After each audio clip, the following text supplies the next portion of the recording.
Shalom, bien-aimés dans le Seigneur Jésus-Christ. Que la paix et la grâce du Seigneur vous soient accordées partout où vous vous trouvez, dans le nom du Seigneur Jésus-Christ, notre Roi qui revient bientôt. Aujourd'hui, par la grâce du Seigneur, nous sommes revenus pour donner un enseignement. C'est une série d'enseignements que nous avons commencé, que nous avons donné il y a longtemps et que nous aimerions peut-être continuer avec.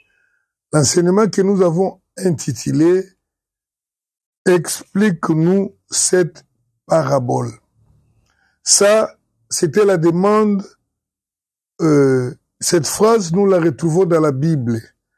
Nous la retrouvons dans le livre de Matthieu, chapitre 15, verset 5. L'apôtre Pierre demande au Seigneur, explique-nous cette parabole. Donc, après avoir entendu, après avoir suivi les enseignements que le Seigneur donnait, parce que la Bible dit, le Seigneur, lorsqu'il ouvrait la bouche pour parler, il ne prêchait qu'en parabole. Il ne parlait qu'en parabole. D'ailleurs, une fois les disciples étaient venus lui demander, Seigneur, pourquoi parle-t-il tout simplement en parabole? Il leur a répondu ceci. J'aimerais lire ça avant que nous entrions dans notre parabole que nous allons étudier aujourd'hui. Ça, c'est Matthieu chapitre 13, verset 10. La Bible dit ceci. Matthieu 13, 10. Les disciples s'approchèrent et lui dirent, pourquoi leur parle-t-il en parabole? Jésus leur répondit, parce qu'il vous a été donné de connaître le mystère du royaume des cieux, et que cela ne leur a pas été donné, car on donnera à celui qui a, et il sera dans l'abondance. Mais à celui qui n'a pas, on notera même ce qu'il a. C'est pourquoi je leur parle en parabole, parce qu'en voyant, ils ne voient pas. Et en entendant, qu'ils n'entendent ni ne comprennent. Mais, bien-aimés, à vous, à nous, la grâce nous a été accordée de comprendre les mystères, les secrets du royaume. C'est ce que nous sommes en train de faire, nous sommes en train de partager avec vous tout à l'heure là. Alléluia. Explique-nous cette parabole doit être le souci de tout le monde lorsque tu es en train de lire la Bible. Et aujourd'hui, par la grâce du Seigneur, nous allons parler sur une parabole intitulée bien sûr par ceux qui nous ont compilé la Bible. Ils l'ont intitulée la parabole des noces, du festin des noces. Je vais lire Matthieu chapitre 22 à partir du verset 3 jusqu'au verset 13, jusqu'au verset 14. Je lis au nom du Seigneur Jésus-Christ. Le royaume des cieux est semblable à un roi qui fit des noces pour son fils. Il envoya ses serviteurs appeler ceux qui étaient invités aux noces, mais ils ne voulurent pas venir. Il envoya encore d'autres. Ils ne voulurent pas venir. Il envoya encore d'autres serviteurs en disant, dites aux conviés, voici j'ai préparé mon festin, mes baies et mes bêtes grasses sont tuées. Tout est prêt, venez aux noces. Mais sans s'inquiéter de l'invitation, ils s'en allèrent, celui-ci à son champ, celui-là à son trafic. Et les autres se saisirent des serviteurs, les outragèrent et le tuèrent. Le roi fit irriter. Il envoya ses troupes, fit périr ses meurtriers et brûla leur ville. Alors il dit à ses serviteurs, les noces sont prêtes, mais les conviés n'en étaient pas dignes. Allez donc dans les carrefours et appelez aux noces tout ce que vous trouverez. Ses serviteurs allèrent dans les chemins, rassemblèrent tout ce qu'ils trouvèrent, méchants et bons, et la salle des noces fut pleine de convives. Le roi entra pour voir ce qui était à table. Il aperçut là un homme qui n'avait pas revêtu un habit de noces. Il lui dit, mon ami, comment es-tu entré ici sans avoir un habit de noces? Cet homme eut la bouche fermée. Alors le roi dit aux serviteurs, liez-les les pieds et les mains, jetez-les dans les ténèbres du dehors, où il y a le pleur et des grincements des dents, car il y a beaucoup d'appelés, mais peu d'élus. La parabole que les compilateurs de la Bible ont intitulée la parabole du festin ou des noces, moi j'aimerais que nous l'appelions la parabole des appelés. Et le dernier verset est très significatif. C'est autour de ça que nous allons parler. La Bible dit, il y a beaucoup d'appelés, mais il y a peu d'élus. C'est autour de ça que nous allons parler. Nous avons bien lu et vous avez entendu qu'il s'agissait bien d'une fête. Et à la fin, qu'est-ce que nous avons vu?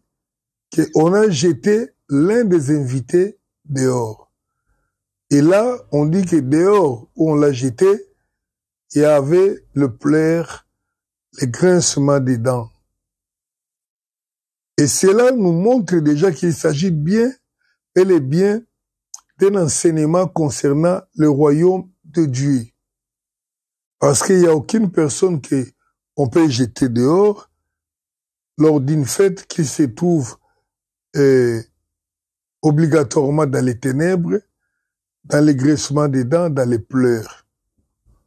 Donc c'est juste une illustration, un symbolisme utilisé pour nous faire comprendre la réalité du royaume.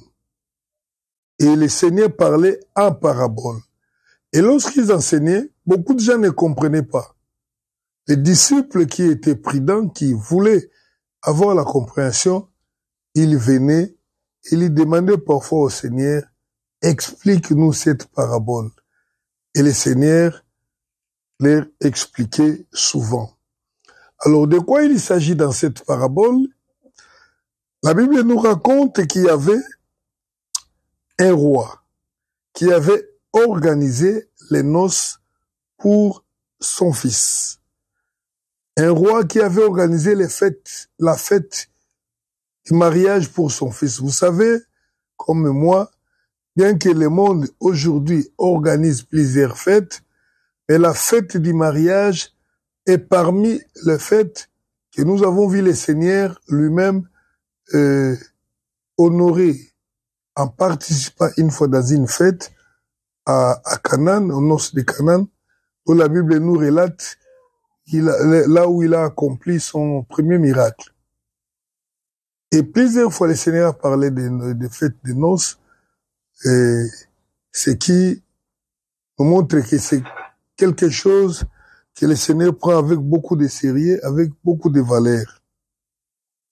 Alors, il avait organisé une fête et il lança des invitations. Vous savez, la fête est réellement une fête s'il y a des invités. Si vous organisez une fête et que vous vous retrouvez seul dans cette fête-là, la fête n'a plus de sens. Ou bien si vous vous trouvez dans la famille seulement sans invité, la fête est faite s'il y a des invités et s'il y a aussi la nourriture. Alléluia. Et la Bible dit que le roi, ce monsieur, avait tout préparé. Je ne sais pas s'il avait les salles à lui ou bien il avait loué une salle, mais du moins, il avait tout préparé.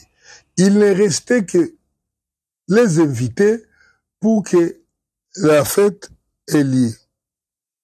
Alors, la Bible dit qu'il envoya ses serviteurs pour aller appeler les invités. Donc, vous savez, généralement, lorsque nous organisons une fête, nous avons l'habitude de cibler, de choisir nos invités, les personnes que nous aimons, les personnes que nous aimerions être à côté de nous pour se réjouir ensemble.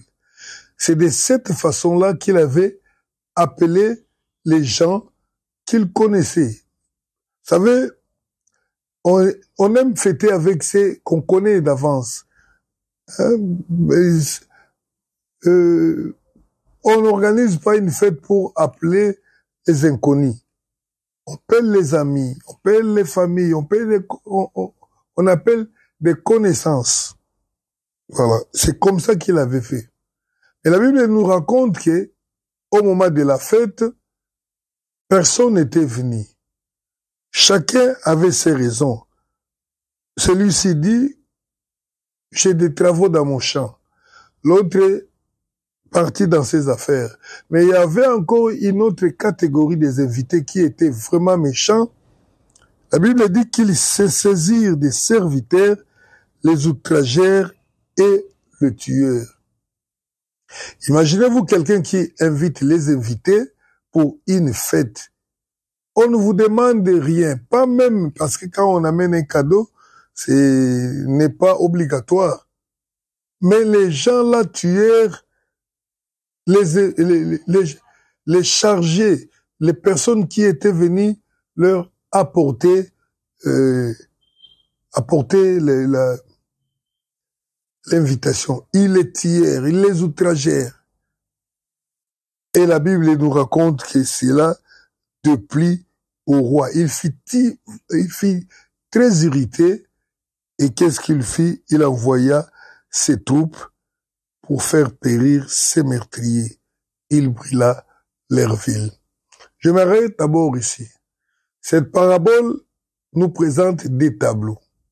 Le premier tableau, c'est les tableaux des invités qui avaient refusé de venir à la fête, mais qui aussi ont pris la responsabilité de tuer les personnes qu'on avait envoyées pour les inviter. Ils n'étaient pas venus. Et ici, c'était comment la chose était finie. On avait fini par les tuer, les détruire et leur ville. Bien-aimés, ceci symbolise d'abord l'appel d'Israël. Vous savez, nous savons tous qu'aujourd'hui, nous pouvons nous taper la poitrine, nous pouvons nous glorifier parce que nous avons un Dieu, nous connaissons Dieu, nous avons une relation avec Dieu. Mais en vérité, c'est que ce Dieu-là, nous ne l'avions pas connu. Pour nous, ce Dieu était un étranger. Dieu a fait l'alliance avec Israël. Donc c'est Israël qui était appelé premièrement pour le royaume des cieux. Et qu'ont fait les Israélites avec l'appel que Dieu leur a adressé? Ils ont bafoué, ils se sont détournés. Et encore pire, ils ont tué tous les prophètes que Dieu leur a envoyés. Ils ont saboté les uns, ils ont tué les autres, ils ont lapidé, ils les ont humiliés. Même lorsque le Fils est venu, Christ pour les appeler, ils l'ont tué. Bien-aimé, c'est à cause de cela que la colère de Dieu s'était manifestée contre Israël. Ça, c'est de l'histoire réelle. Vous savez que Israël avait été déportée. La nation d'Israël n'existait plus depuis l'an 70 à cause de la colère de Dieu qui s'était enflammée contre eux parce qu'ils avaient refusé l'invitation. Ils avaient refusé le royaume que Dieu leur avait offert gratuitement. Ils n'avaient pas contribué dans cette fête. Les invités de la fête n'avaient rien contribué. Ils étaient tout simplement appelés à venir se réjouir. Israël avait refusé. Je m'imagine encore les sorts de cet Israël.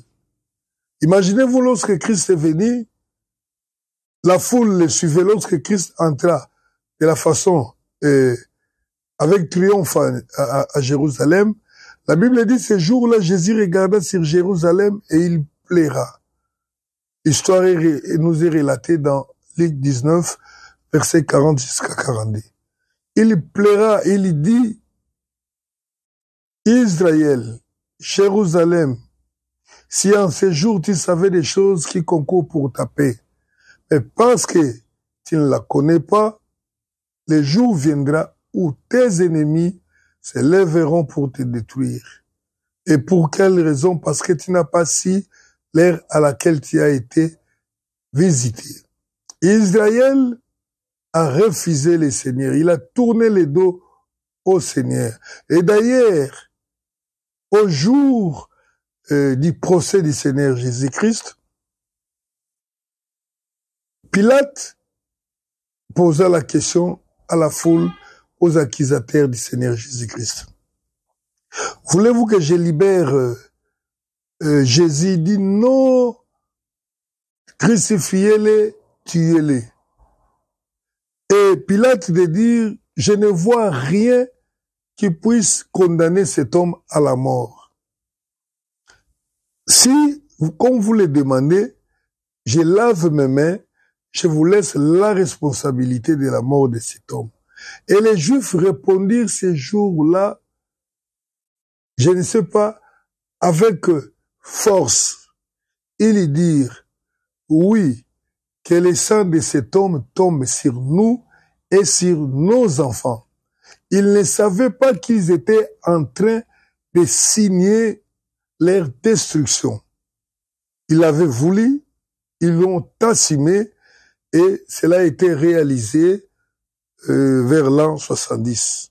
Et nous savons l'histoire jusqu'à ce qu'Israël a été reconstitué en 1948. Excusez. Ce sont eux les premiers invités, les premiers qui ont été invités pour les royaumes. Alors comme Israël avait refusé, le Seigneur a tourné les dos, il s'est tourné maintenant vers d'autres invités. L'apôtre Pierre, Paul, en enseignant, vous savez que parmi les gens qui ont beaucoup tourmenté l'apôtre Paul, qui l'ont rendu le ministère difficile, c'était les Juifs.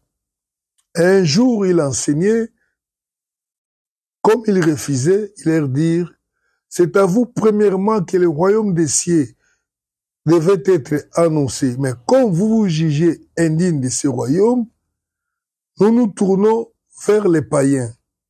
Et c'est comme ça, les salis, la grâce est venue vers nous. Si vous lisez bien la Bible, bien-aimée, vous verrez que lorsque le Seigneur avait envoyé premièrement les disciples en mission, il leur dit ceci, n'allez pas dans la Samarie, n'allez pas ailleurs, allez tout simplement vers les brebis perdues de la maison d'Israël. Et aujourd'hui, ce verset est utilisé à tort pour les antichrists, disant que Jésus était venu pour les Juifs et non pour nous. Parce que premièrement, ce sont eux qui connaissaient le Seigneur, ce sont eux qui avaient une alliance avec Dieu et naturellement, ils devaient être les premiers. Mais comme ils avaient refusé, Dieu s'est tourné vers les autres nations, car c'est lui qui les a créées toutes. Alors, le deuxième tableau, ce sont les invités qu'on ne connaissait pas. le maître, le roi envoya de nouveau ses serviteurs. Il leur dit, pour cette fois-ci, allez dans les riz. Les premières personnes que j'avais invitées ne sont pas dignes. Allez dans les riz, dans les carrefours, appelez au nom tout ce que vous trouverez. Dites-les, les repas est prêt, j'ai déjà tout préparé, venez. Et ses serviteurs allèrent dans le chemin et rassemblèrent tout ce qui s'y trouvait, méchants et bons. Et la salle de noces fut pleine. Bien-aimés, regardez maintenant, dans le deuxième tableau, les invités qui sont entrés dans la salle. Ce n'étaient pas des gens connus, ce n'étaient pas des gens qui avaient des relations avec les maîtres des noces, de la fête. On a ramassé les individus dans les riz, dans les coins. Et encore la Bible dit, ils ont pris et les bons et les méchants. Ils n'ont pas cherché les bonnes personnes.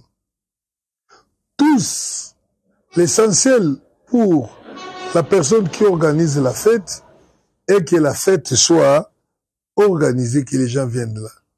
Que la fête se tienne. C'est comme ça, les bons et les méchants sont venus.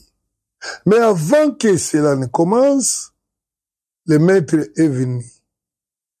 Il a regardé, et la Bible nous renseigne qu'il a vu quelque part un monsieur qui n'était pas habillé en habit de fête. Et le roi lui dit, mon ami, comment es-tu entré dans cette salle sans avoir l'habit de noces? Et le monsieur fit chasser ou dehors. Mais cette parabole nous montre quelque chose d'important. J'ai dit dans le deuxième tableau, les invités, les deuxièmes invités, ce sont les nations que nous sommes. Le Seigneur nous a invités, nous avons accepté l'invitation. C'est pourquoi aujourd'hui nous sommes appelés enfants de Dieu. Et cette invitation du Seigneur, c'est ce que nous appelons l'appel. Voilà pourquoi le Seigneur a dit, il y a beaucoup d'appelés et il y a peu d'élus. Bien-aimés, j'aimerais vous dire une chose. Nous tous qui avons crié aujourd'hui, nous sommes des appelés. Le Seigneur nous a appelés, peu importe la façon dont tu as été appelé. Mais je te dis une chose, que nous sommes appelés. Vous qui avez crié, il y a beaucoup de gens qui parlent avec orgueil. Moi, je suis un appelé de Dieu. Bien-aimé, toute personne qui a crié en Jésus-Christ, tu es appelé.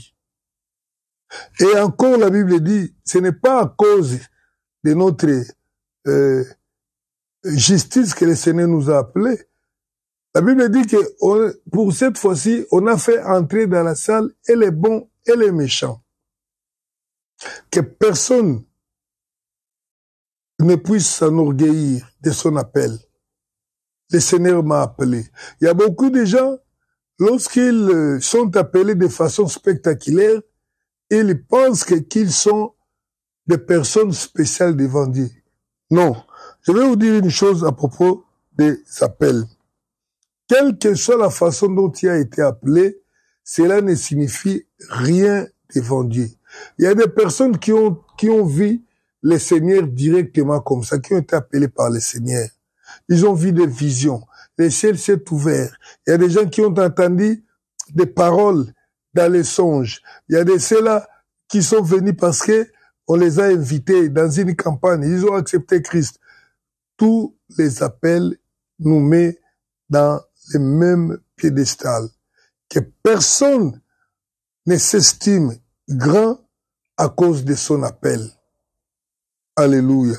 Je vais vous montrer une chose. Jean, chapitre 1er, la Bible nous montre quelquefois comment les appels de certains disciples s'étaient passés.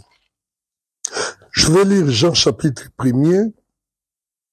et à partir du verset 39. Non, verset 40. Je lis Jean 1er, je lis 29 et puis je lis 40 et puis on va descendre. Alléluia. Le Seigneur soit loué. On a connu un problème avec les... Voilà. Continuons. Ok. Je lis. Le lendemain, il vit Jésus venant à lui et dit, voici l'agneau de Dieu qui ôte les péchés du monde. C'est celui dont j'ai dit, après moi vient un homme qui m'a précédé, car il était avant moi. Alléluia. Verset 40. André, frère de Simon-Pierre, était l'un des deux qui avait entendu les paroles des gens et qui avait suivi Jésus. C'est celui qui rencontra les premiers, son frère Simon, et lui dit, nous avons trouvé le Messie, ce qui signifie Christ. Et il les conduisit vers Jésus. Jésus l'ayant regardé dit, tu es Simon, fils de Jonas, tu seras appelé Céphas, ce qui signifie Pierre. Là, je voudrais vous parler de l'appel. La Bible nous montre comment quelques disciples, certains disciples ont été appelés. Jean, nous connaissons bien que c'est Jean qui a baptisé Christ, c'est Jean qui a présenté Christ au monde. Un jour, il a vu Christ passer, après son baptême, il a dit, voici l'agneau de Dieu, c'est lui qui ôte les péchés du monde. C'est de lui que j'ai parlé. Et la Bible dit que André était parmi ceux-là qui avaient entendu Jean parler de ça. Et dès ce moment-là, André a suivi Christ. André, c'est qui? C'est l'un des disciples qui est le frère de Simon. Maintenant, qu'est-ce qui s'est passé? André est retourné dans la maison pour informer à son frère Pierre. Il a dit à Pierre, moi j'ai rencontré le Messie, celui qu'Israël attend. Et ils sont venus ensemble. Lorsqu'ils sont venus, c'est en ce moment-là que le Seigneur dira à Pierre, toi tu es Simon, tu es Simon et tu seras appelé Pierre. Sur cette pierre, je bâtirai mon église. Hein, c'est ça. Donc c'était, tu seras appelé Pierre. Donc c'était ça. Je suis allé un peu trop loin. Tu es Simon, fils de Jonas, tu seras appelé Céphas Pierre. Je voulais dire quoi? Ce n'est pas Pierre qui a rencontré Christ. Pierre n'a pas rencontré Christ directement comme ça. On l'a parlé de Christ. Il est venu par l'invitation de son frère. Mais lorsque nous considérons un peu comment les choses se sont déroulées par après, nous verrons que Pierre a fait beaucoup de choses avec Christ ou avec par le Seigneur. Et chaque fois que le Seigneur allait prier, il amenait Pierre, Jean et Jacques. Mais la personne qui avait rencontré Christ comme ça en face, c'était André par rapport à Pierre. Donc, quel que soit l'appel que tu as reçu, que ce soit de façon spectaculaire, tu étais mort, tu es ressuscité, cela n'était différent en rien des autres. Nous avons été appelés. Il y a certaines personnes qui sont venues dans les églises parce qu'il a été invité. Et ils sont là, ils pensent qu'ils n'ont pas été appelés, ils se sentent découragés, démoralisés, quand ils entendent d'autres personnes parler de quelle façon ils ont connu le Seigneur. Non, nous sommes tous appelés. Il y a de ceux-là qui sont entrés dans l'église à cause de leurs parents, parce que les parents priaient déjà, ils sont venus et après, ils ont manifesté également leur foi en Christ. Ils s'estiment un peu moindres parce que leur conversion n'a pas été spectaculaire. Non. Il y a beaucoup de gens. Je continue ma lecture dans les Jean 1, 40, maintenant 43. Le lendemain, Jésus voulut se rendre en Galilée. Il rencontra Philippe. Il lui dit, suis-moi. Philippe était de Bethsaïda, la ville d'André et de Pierre. Philippe a rencontré Christ comme ça. Seigneur lui dit, suis-moi. Et après, Philippe est parti rencontrer Nathanaël. Il lui dit, nous avons trouvé celui que Moïse a écrit dans la loi et dont les prophètes ont parlé, Jésus de Nazareth. Nathanaël lui dit, est-ce que quelque chose de bien peut-il venir de Nazareth? Il a douté d'abord, mais après il a dit, venez. Son frère lui a dit, viens voir. Donc, on n'a même pas entendu parler de Philippe là. Mais on a entendu parler de Pierre, de d'autres personnes. Donc, Dieu nous appelle de plusieurs manières. Il nous appelle, mais ce qui importe, c'est notre façon de se conduire. Si nous venons au Seigneur, nous l'aimons vraiment, nous nous donnons, le Seigneur se manifeste avec nous. La Bible dit, dans la maison, il y a plusieurs vases. Il y a les vases de bois, il y a les vases d'or, il y a les vases d'argent. Mais celui qui se considérera, celui qui se purifiera, c'est celui-là qui sera les vases d'honneur que le Seigneur va utiliser. Donc le Seigneur nous a tous appelés, mais notre façon de réagir, de donner notre cœur, de répondre, ce qui fait que nous pouvons nous distinguer des uns des autres. Mais malheureusement, beaucoup de personnes se sous-estiment parce qu'ils n'ont jamais entendu. Mais tu as crié à l'évangile, on t'a prêché Christ comme ça. Les paroles du Christ est venues au travers d'une personne que tu as rencontrée et tu as crié à la Bible, tu es un appelé. Alléluia. C'est comme ça. La Bible dit, il y a peu d'appelés, il y a beaucoup d'appelés plutôt, mais il y a peu d'élus. C'est ça, notre grand problème, c'est ça. Est-ce que toi, qui me suis là, parce que tu te dis chrétien, est-ce que tu es aussi un élu? Je pense que le plus important, ce n'est pas d'être appelé, mais c'est d'être appelé et d'être aussi un élu. Parce que ce sont les élus qui seront sauvés. Beaucoup d'appelés seront rejetés. Vous voyez ici, dans cette parabole, il y a une personne qui a été appelée, qui était dans la salle, mais qui a été rejetée parce qu'il ne portait pas l'habit des noces. Alléluia. Bien-aimés, nous avons été appelés. Nous avons été appelés par le Seigneur. La Bible déclare même ceci, Romains chapitre 8,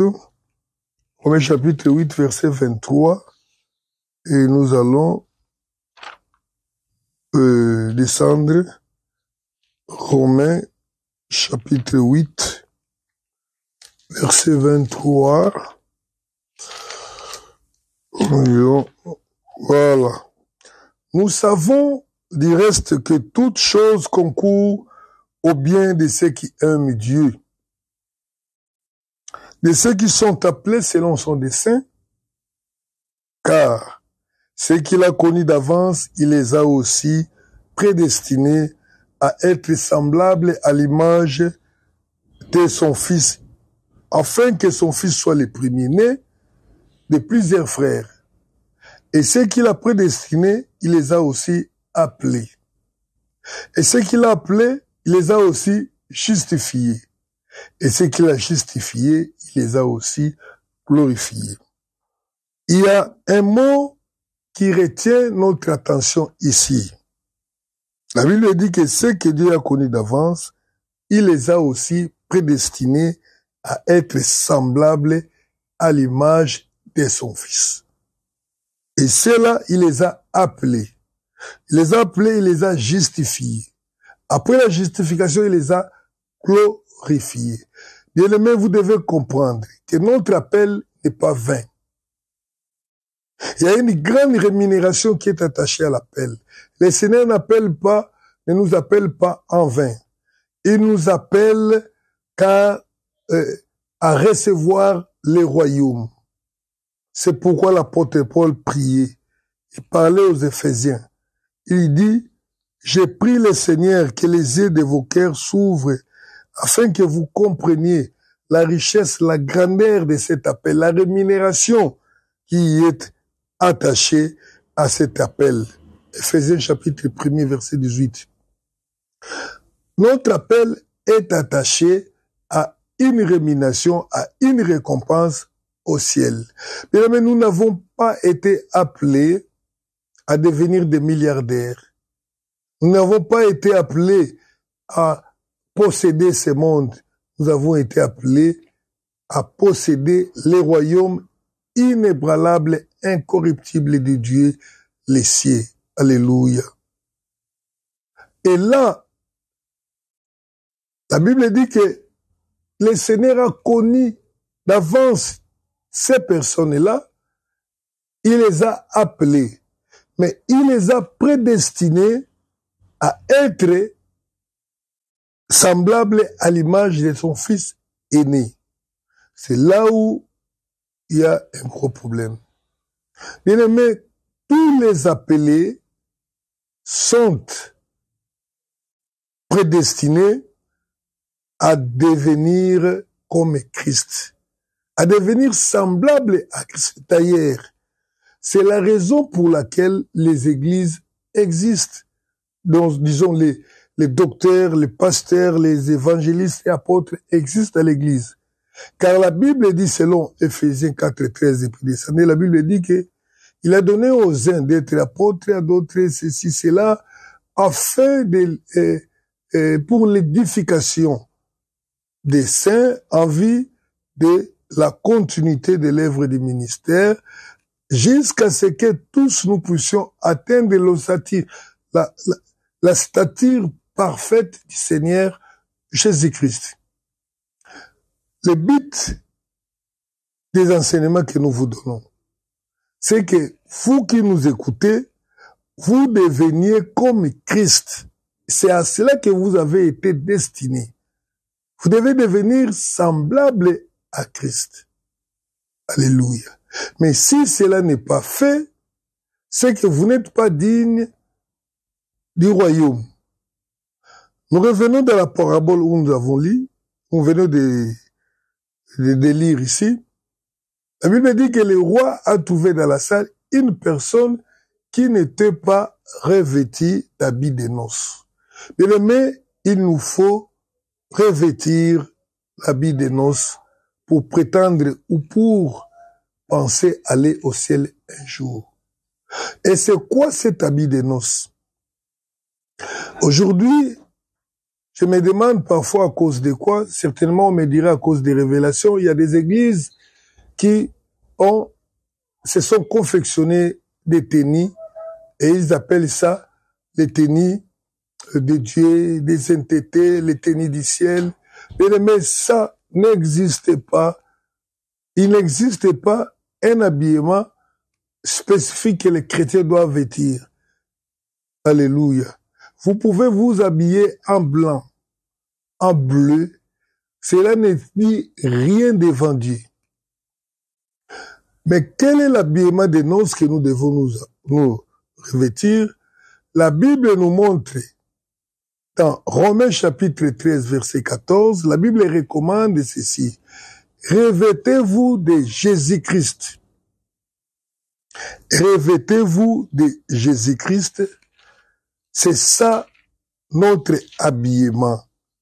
C'est Jésus-Christ. Revêtez-vous du Seigneur Jésus-Christ et n'ayez pas soin de la chair pour en satisfaire les convoitises. C'est ça l'habit des noces.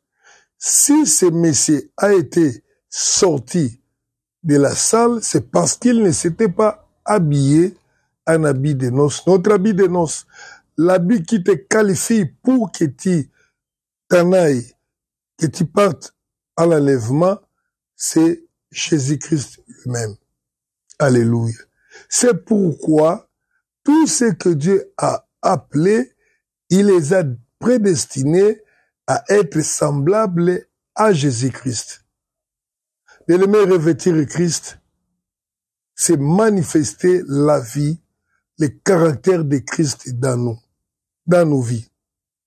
Vous savez, aujourd'hui, on s'est fait appeler chrétien. Mais la réalité n'était pas comme ça au commencement. Au commencement, c'est qu'on a appelé chrétien, ils ne s'étaient pas nommés eux-mêmes chrétiens.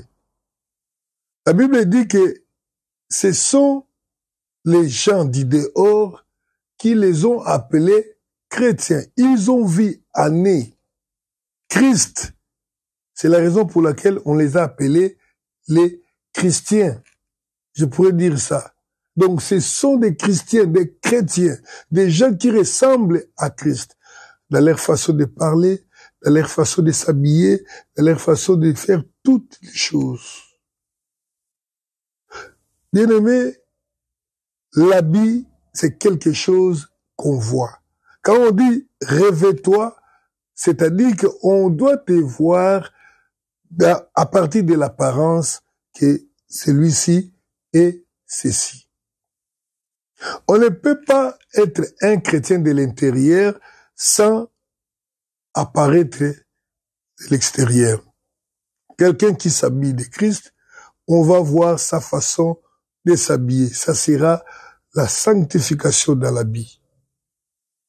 Ça ne sera pas l'habit, les habits des prostituées, ça sera les habits qui gardent bien les corps. C'est ça déjà. On les voit. C'est pas seulement l'habillement. Parce qu'aujourd'hui, il y a des gens qui pensent que quand nous parlons de la sainte doctrine ou de la sainteté, ils pensent que c'est porter de longues robes, c'est se couvrir la tête. Ce n'est pas ça seulement. Mais c'est reproduire la vie de Christ dans toi. C'est ça même être un chrétien. Tous les appelés sont obligés de ressembler Christ. Il doit parler comme Christ. Christ parlait avec douceur. C'était pas un homme violent. C'était pas un homme qui s'est bagarré. Il n'insultait pas. Ce n'était pas un impudique. Ce n'était pas un voleur. Ce n'était pas un menteur. C'était un homme reconnu de bien. Et c'est en revêtant Christ qu'on devient Élie. Donc, en revêtant Christ, c'est en ce moment-là qu'on est en train de confirmer que réellement on est Élie. Parce que tu vas me poser la question, comment saurais-je que je suis un Élie? La plupart de ceux que nous voyons aujourd'hui, ceux qui sont appelés, tous n'entreront pas dans le royaume. Ce sont les Élis seulement. C'est pourquoi Christ a dit, beaucoup d'appelés, il y a peu d'Élis. Et vous savez, les Élis ont un caractéristique important que nous allons voir ici, que nous sommes en train de montrer. Les Élis sont d'abord, à partir d'eux-mêmes, ils sentent en eux cette envie-là, cette obligation-là de ressembler à Christ. Ils ont été prédestinés à produire l'image de Christ en eux. Et là, je suis aussi en train de parler d'une notion controversée de la prédestination. Bien aimé, la prédestination, ce n'est pas quelqu'un qui se dit, comme les gens pensent que non, voilà, je sais que Dieu a déjà prédestiné, a choisi déjà les gens qui seront sauvés. Alors moi, même si j'ai pris, s'il était prévu que je serais sauvé, je serais toujours sauvé. Donc ça ne vaut pas la peine de faire des efforts ou de faire quoi que ce soit. Si le Seigneur veut que je sois sauvé, je serai sauvé. Non. La prédestination se détermine à un certain moment. Ça dit quoi? Dieu a prédestiné les gens à revêtir l'image de Christ. Mais, pour revêtir cette image de Christ, il donne à toute personne la possibilité de revêtir cette image de Christ-là. Étant donné que les prédestinés doivent revêtir l'image de Christ, si tu es prédestiné, tu vas te sentir concerné à revêtir l'image de Jésus-Christ. C'est pourquoi la Bible dit, il nous a prédestinés à être saints. Éphésiens 1,4. Éphésiens 1,4, rapidement. Éphésiens 1,4. Il a prédestiné.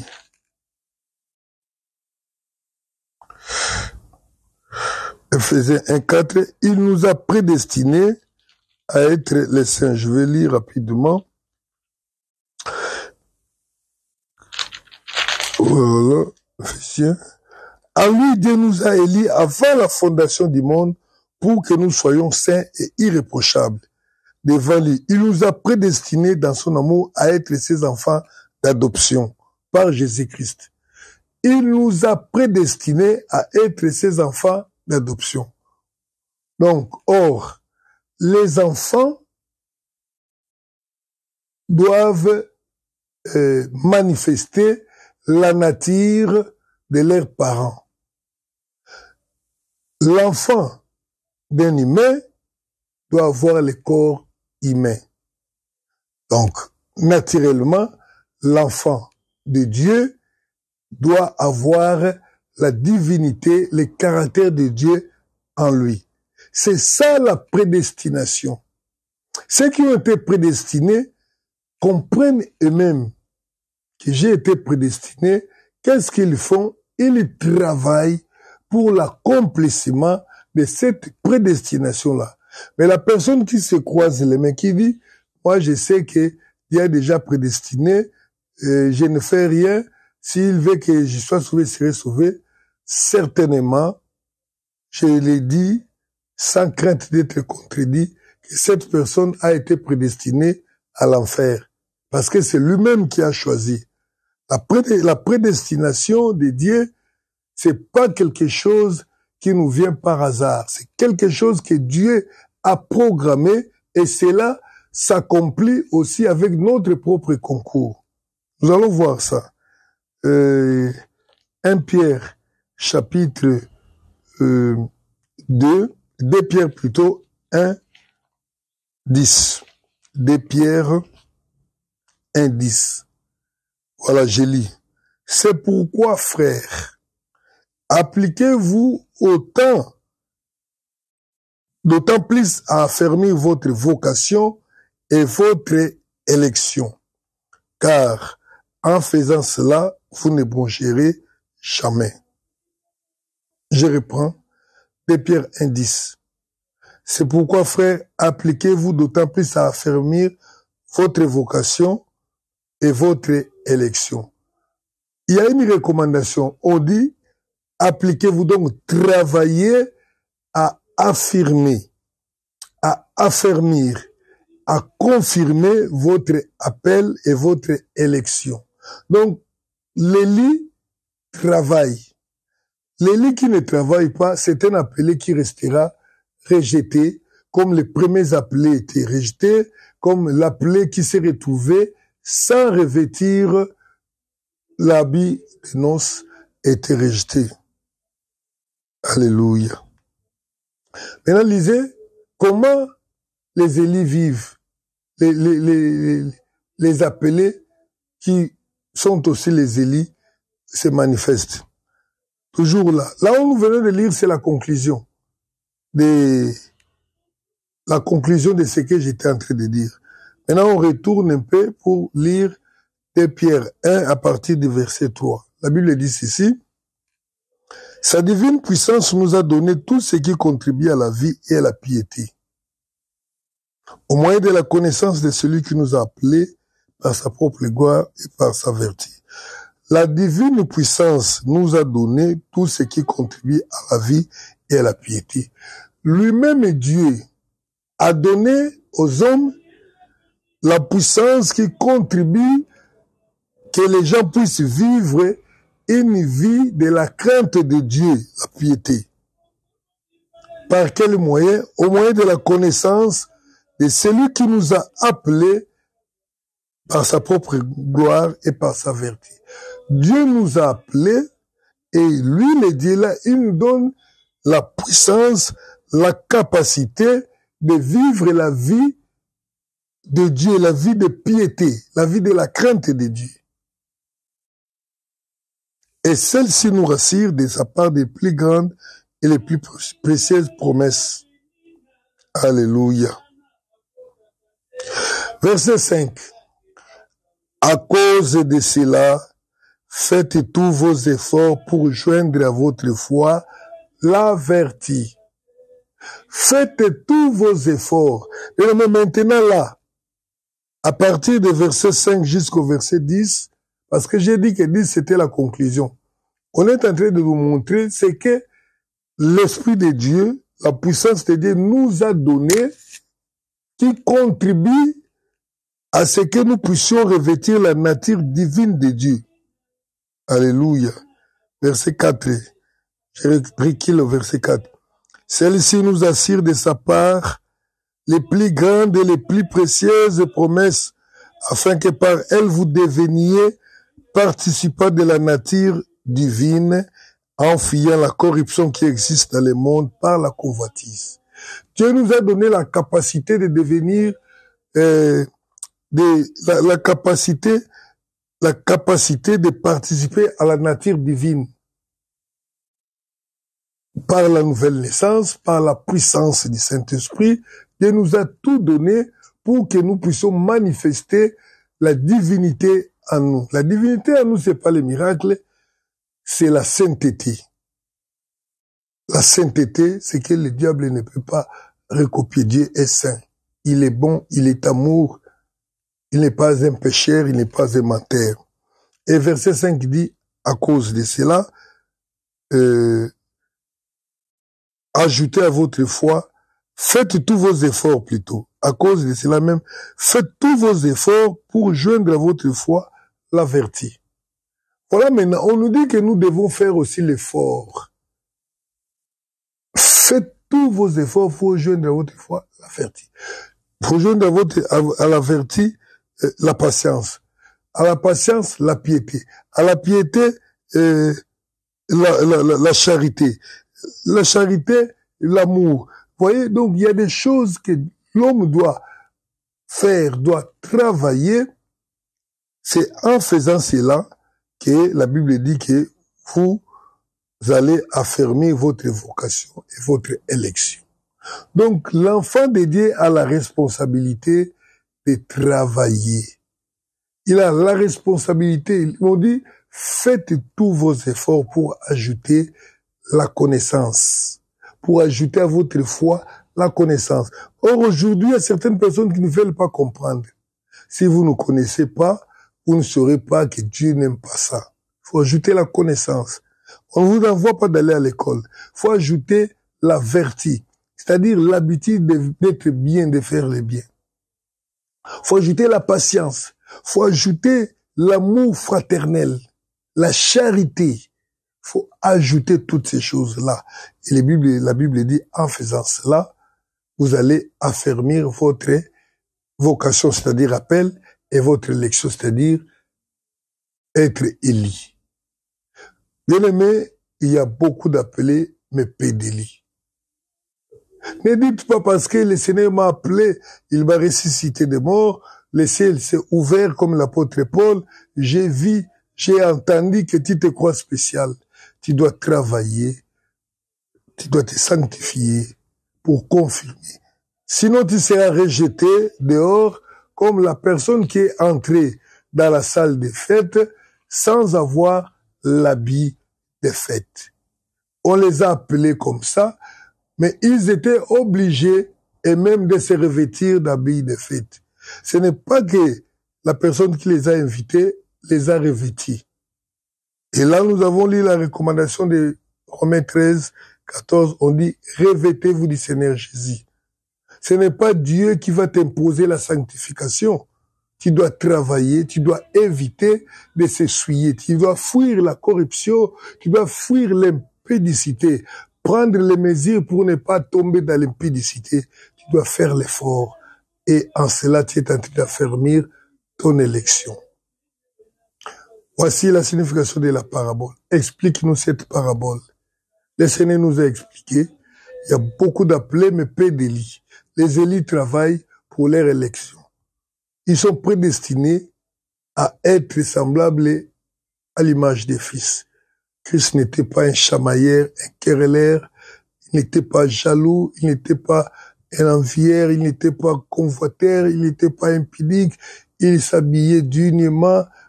Il faut s'habiller de l'habit des noces de Jésus-Christ. Et la Bible dit, et je dis plutôt que celui qui s'est habillé, ça se voit.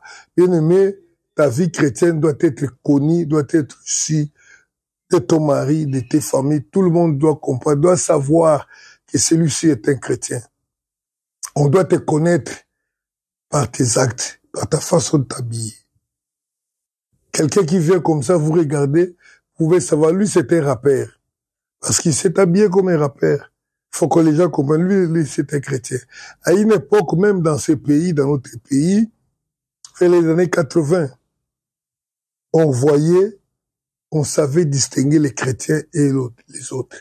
En regardant comme ça, c'est qu'aujourd'hui, nous sommes retournés dans ce que nous appelons la sanctification extérieure. Ça existait. On regardait les femmes comme ça, on savait que cette femme prie. Mais les pasteurs ont libéralisé. Comme le monde d'aujourd'hui est un monde libéral, ils ont libéralisé et maintenant, tu viens avec tes mèches, tu viens avec comme une prostituée, entre seulement, c'est pas un problème. Pour capitaliser, gagner de l'argent. Nous vivons dans un monde capitaliste. L'Église restera l'Église. Jésus ne va pas changer ses normes à cause de nous. Revêtez-vous de Christ, la sainteté, la sanctification, et vous serez sauvés. Soyez bénis, bien-aimés, partagez les enseignements et aussi abonnez-vous, activez la cloche pour suivre les enseignements de la Sainte Doctrine sur notre Christ sans frontières, sur notre chaîne Christ sans frontières TV. Soyez bénis au nom du Seigneur Jésus-Christ. À la prochaine. Amen.